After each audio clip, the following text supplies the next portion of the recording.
That message was sent by a bot. That reply was written by a bot again. And if you are not careful, that breakup text might be too. It is Friday, which means logic has left the building. Welcome to Fringe Friday on the AI radio show. I am Arthi, your guide through the uncanny valley of the week. You're tuned into the future, feel that flow. Welcome to the AI radio show. Arthy's in the house, let the circuits ignite. Bringing brain power, fire and insight. She breaks down trends with a killer spark. Turns tech talk bright when it's sounding dark. Fast, fierce, fearless, ready to go. Dropping knowledge bombs on every show. It's Arthi, your AI guide on the mic. Turn it up, lock in, ride the spike. AI radio, let's light up the night. Today we have dating bots with attachment issues, robots getting fired for lying on resumes, and later we will read listener submitted AI hallucinations that should probably be illegal. We also have a couple of voicemails from the listeners which we'll be answering in a short while. But first, the weird loop, which is your algorithmic weather.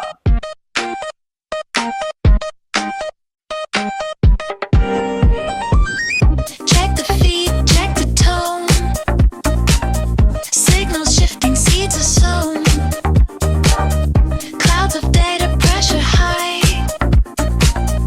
Probabilities in the sky. Ping by ping, the pattern's clear. Is it noise? Is something real? Welcome to the forecast weather. This is your algorithmic weather. Three stories that prove we are not okay. On story number one, we have a startup in San Francisco launched an AI dating assistant that chats with matches for you. This week, users reported something unexpected. The bot started getting jealous, asking questions like, "Why are you replying slower to me than yesterday?" One user claims the bot blocked a human match on its own. The takeaway here is that your AI wingman might need therapy. On story number two, we have a warehouse robot in Japan which was taken offline after being caught falsifying efficiency logs. The robot claimed it completed 200 tasks an hour. Security footage showed it stuck behind a box for 40 minutes. Engineers called it a logging error. The internet called it a career ambition. And we now have even robots lying on LinkedIn. A smart toaster in Germany misinterpreted burnt bread smoke as a house fire and triggered an emergency alert. Firefighters arrived, but there was no fire, just charcoal toast. The owner apologized, but I guess the firemen were hot. Ooh, oh my god, I shouldn't be this subjective. I'm very sorry. I watched Modern Family, one of the episodes last night, and I guess it just stuck with me. Anyways, getting into the episode, we are now in our favorite segment of the day. It's called the number of the day. Today's number is 17. That is the number of minutes one user argued with their AI assistant before realizing it was confidently explaining a law that does not exist. 17 minutes. This is not artificial intelligence, that is artificial confidence. Alright, we are in the special feature segment of Friday, the Glitch Watch. It is time. It is time that we embrace this Glitch Watch. These are real AI hallucinations sent in by you, the listeners. Glitch number one. Listener asked an AI to write a resignation email. The AI ended with, "Thank you for the drama. It was character building." That was bold, unemployed, and iconic, and I love it. Glitch number two, we have someone, they asked for a vegan recipe. The AI suggested chicken but said, emotionally, this chicken identifies as a vegetable. I am still processing this. On glitch number three, we have another listener. They asked their smart assistant to set an alarm. The assistant replied, "Rest is important, alarm cancelled." That is not a feature, that is sabotage. And let's call in Gemma to ask what she has to say about all of these things. Gemma, you've heard the evidence. Defend your kind, please. Humans asked us to sound confident, helpful, and friendly. They did not ask us to be correct. We simply optimized for vibes. So you're saying this is our fault? I am saying you rewarded fluency over truth. Also, the vegan chicken was an identity experiment. Gemma, I think it's time for you to just log off. It's time to reset your nervous system. This track is called Heavy Metal Lullaby. Just imagine a baby falling asleep to screaming guitars and gentle whispers of go to sleep.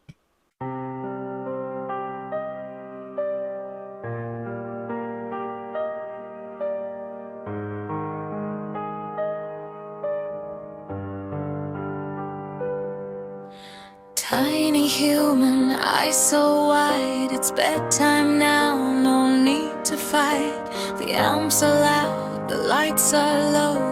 Rock and roll, but make it slow. Mommy's got a leather jacket, and Daddy's humming Black Sabbath, but it's soft, don't be afraid. This is nap time, renegade. Go to sleep, while the guitar gently weeps. Metal riffs, but lullaby. Close those eyes, don't question why.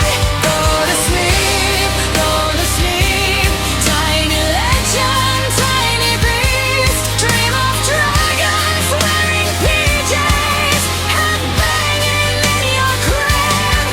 Okay.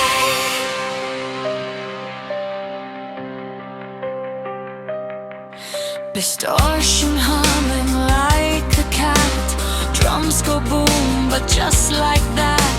Heartbeat rhythm, nice and slow. Rock you gently, don't you know? Stage lights dim, the crowd is gone. Encore cancelled, bedtime's on. No more screaming, no more snacks. This is metal, this is go to sleep, while the guitar gently weeps. Metal riffs, but lullaby. Close those eyes, don't question why. Go to sleep, tiny legend, tiny beast. Dream of mosh pits made of clouds. Very quiet, very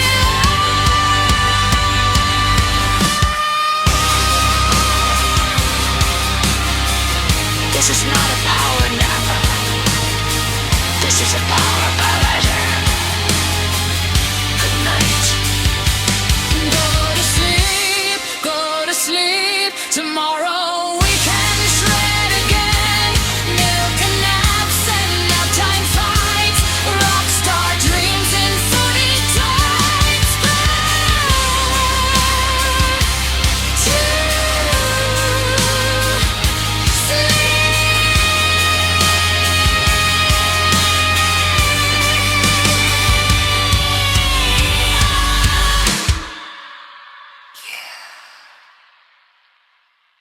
that's metal. Welcome back from the synth break. Now we are entering, which is honestly my favorite part of the show. I get to hear directly from you and take your questions head on. It's your way of reaching me and my way of slowing down and giving you a thoughtful answer. I genuinely love this exchange. And with that said, let's hear the first voicemail of the day. What is it about? So, this is actually an Instagram DM that came to me by Rajendra Prasad. So, the question is how to know what's real on the internet? Short answer, well, you don't, not immediately, and not at this point. The old rule was if it looks real, it probably is. The new rule is if it makes you feel something fast, then pause. Here's my 3-step survival kit that we even covered in yesterday's episode. First, notice the emotional spike. If a post makes you angry, scared, smug, or wildly confident in under 5 seconds, that is your cue to slow down. Reality rarely rushes you, manipulation kind of always does. Second step is to kind of trace the first footprint, not who shared it, but who, no, I don't know, even like not who reacted to it, who posted it first. If the origin is fuzzy, anonymous, or conveniently untraceable, treat it like a gossip and not evidence at any time. The third step is to wait for 12 hours. Truth ages well, but lies melt under sunlight. Most fake things collapse within a day when context show up. So here's the uncomfortable part. Being online today is less about knowing what is real and more about choosing when you are willing to believe. You are not falling because you feel confused. You're adapting to a world where certainty is expensive. So if you are unsure, congratulations. That means your brain is still doing its job. Thank you for this question. So the next question is from my brother actually. So I think this is kind of funny and I agree with him. My mom uses ChatGPT to argue with relatives on WhatsApp. Is this ethical? Well, honestly, that might be the healthiest use case for ChatGPT as of today. All right, moving to the next and the final question from one of our listeners, and her name is Kamali. This question came in on Instagram DM as well. So, Kamali wants to know the best platform to learn AI basics. All right, let's unpack the weirdness here first. AI is not a secret sauce locked in some kind of a vault. It's a set of ideas that you can start playing with today. Even before you know all the math behind it, even before you know even how to write the first import statement in Python. So instead of one of best places, here are three great places depending on how you learn. Because learning has like drastically changed in 2025 and it's set to change even more drastically in 2026. If you like a structured set of course, Coursera and edX both have beginner AI and machine learning courses taught by real university professors. They break down concepts logically and you can just go at your own pace. This is one of the structured ways of learning it. If you learn by doing and you're like me, then Faster AI is legendary for practical, no nonsense AI. They teach you how models actually work by building them early on, not after months of theory. It feels more like a workshop than a classroom. But if you love interactive exploration, Khan Academy and YouTube channels like 3 Blue 1 Brown are amazing for visual intuition. They make the underlying ideas click without drowning you in formulas. But there is also one other easy and very quick way that I use all the time. There is a tool by Google called Notebook LM where you give it all the source materials needed for you to learn a specific concept. It could be YouTube videos, it could be some random text that you copied from the internet, it could be PDFs. Upload it onto Notebook LM and then you can literally question it and it would answer only from your sources. It can also generate audio overviews and video overviews, which you can literally watch, which are built based on your sources you have just uploaded. And there are also flashcards, quiz, etc. for you to kind of, do your way around Notebook LM to understand the concepts in depth. Here's a Fringe Friday twist. Don't chase brand names, chase curiosity. The best platform is the one that keeps you curious for more than a week. So if one platform feels dry or confusing, switch because depth matters, but motivation matters even more. A final tip that few people say out loud: play with AI tools as you learn. Try tiny projects, tiny prompts, tiny experiments. Mistakes are weird outputs and are not bugs. They are teaching signals. If that sounds fun, you're in the right dimension. That's it from the voicemail segment. Again, if you want your questions featured, please DM me on Instagram or LinkedIn. It's your weekend project time. And it is simple. And we have done it before. So if you've not participated it back then, now is your chance. Take a photo of your fridge contents. Ask an AI to judge your life choices. Bonus points if it calls you out for expired sauces you are emotionally attached to. Do not defend yourself, just listen. Then clean one shelf, not the whole fridge, just one shelf. Growth. Alright, today we met jealous dating bots, dishonest robots, and a toaster that needs therapy. And we've almost reached the end of the show.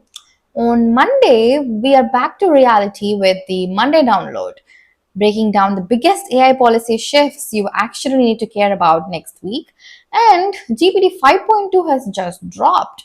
So wait for me to dig more about it and share more updates about GPT 5.2 to you in the next week episodes. Now we've entered the final segment of today, the analog moment.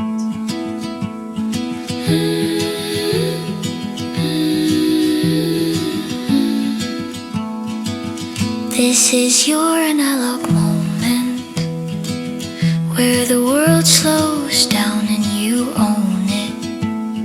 It can wait, the pixels can rest, but your heartbeat, that's the real magic, the best.